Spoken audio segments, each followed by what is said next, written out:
Okay.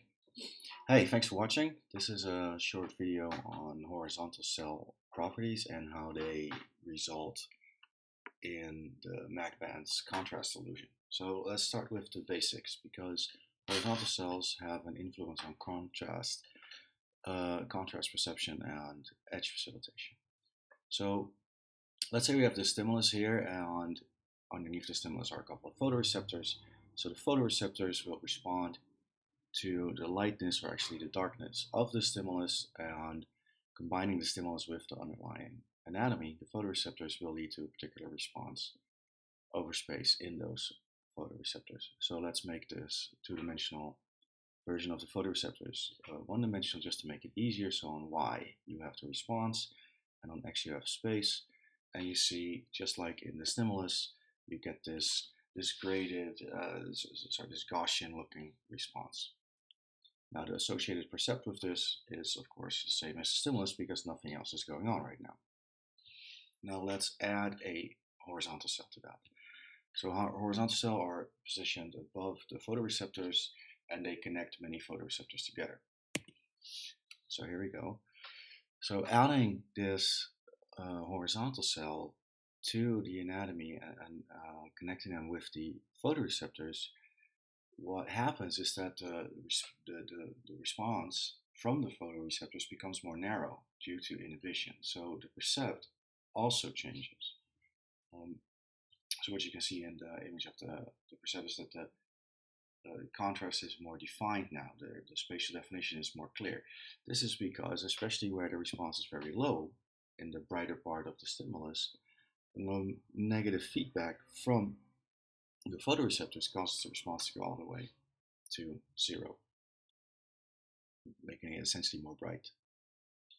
This part is the negative feedback loop that we're talking about here. So the photoreceptors stimulate the horizontal cells, and this is a negative feedback loop because the horizontal cells inhibit the photoreceptors. But it's also lateral inhibition, which you'll see more of in other examples of the visual system or any kind of sensory system, is that nearby cells affect each other, usually inhibitorily, and we see that here via the horizontal cell. So the horizontal cell connects to nearby photoreceptors, meaning that this negative feedback loop that exists between the horizontal cells and the photoreceptors extends laterally in space. So we have lateral inhibition. Not later inhibition, lateral inhibition. So things next to each other affect each other, and in this case of the photoreceptors, it's via the horizontal cells. So that's why we have this extended area where responses are expressed. Note that even in the center here, responses also go down, but because it's dark, the stimulus is dark, the photoreceptors will already fire quite a lot. So yes, they are effective, but they will still keep responding quite a lot. The graded potential doesn't go down that much. However, when there's lots of lightness and responses go down or not that high, I mean, the effect of lowering an already not so big response is greater in perception. So let's see how that plays out in the MACBands. This is an example of the MACBands, and the idea of the MACBands is that if you compare 3 regions within one band, they look different. So we're talking about these 3 regions here. So if you look at the left side of one of these strips, the center and the right side, they all should look a little bit different. Compared to the center, the left side should look a bit more dark, and the right side should look a bit more light relative to the center. That's the important part. It's always relative. And this has everything to do with what is on the other side of that edge. So let's have a look at how the system would deal with something like this. So first we take a little section of the MACBands. So we have light, gray, and dark gray.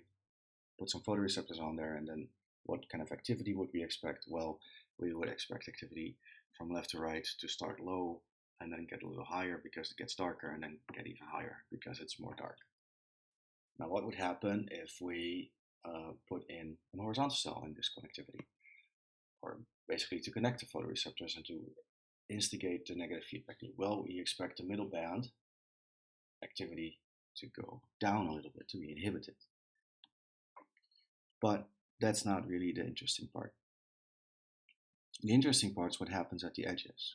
Because the photoreceptors connect to many, sorry, the horizontal cells connect to many photoreceptors laterally, they extend over a larger area.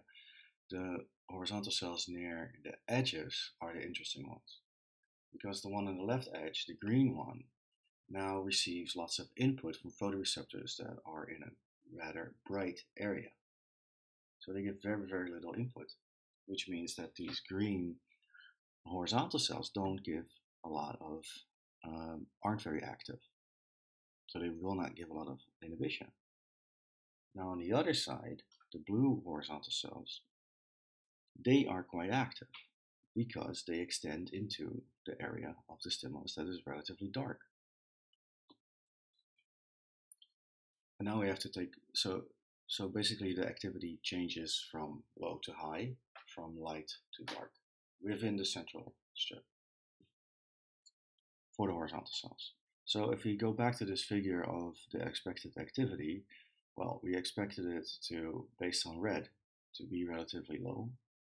Now when we add the red horizontal cells, now if we add the effect of the green and the blue horizontal cells, we expect activity on the left side to actually be, inhibition on the left side to be lower than what we would get from the red horizontal cells.